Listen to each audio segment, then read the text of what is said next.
امام منظری کی بیداری اور اندیشہ نمبر 30 میں موجود ایک روایت میں حضور نبی اکرم صلی اللہ علیہ وآلہ وسلم نے نصیحت فرمائی کہ قرآن کریم قیامت کے دن شفاعت کرے گا۔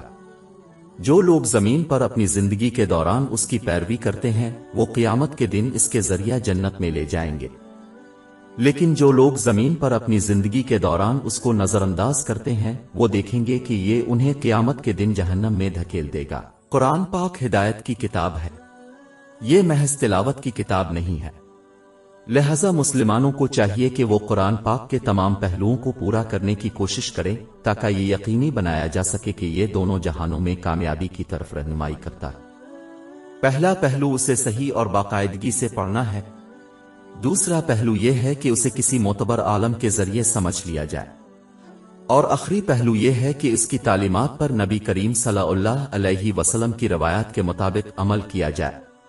یہ اس بات کو یقینی بنائے گا کہ وہ قرآن پاک پر صحیح طریقے سے عمل کریں، جیسا کہ حضور نبی اکرم صلی اللہ علیہ وآلہ وسلم کی زندگی قرآن پاک کا عملی نفاذ ہے۔ ایسا سلوک کرنے والوں کو دنیا کی ہر مشکل سے رہنمائی اور قیامت کے دن اس کی شفاعت کی بشارت دی جاتی ہے۔ باب 16 النحل آیت 97۔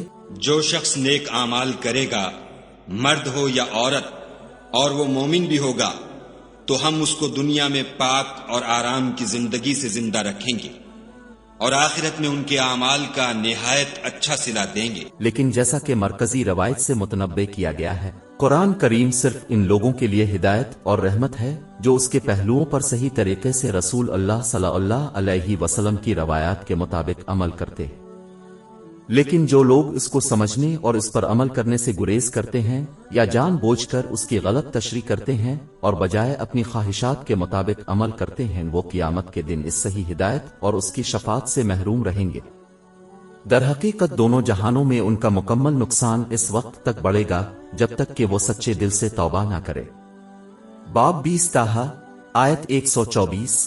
اور جو میری نصیحت سے منہ پھیرے گا اس کی زندگی تنگ ہو جائے گی اور قیامت کو ہم اسے اندھا کر کے اٹھائیں گے۔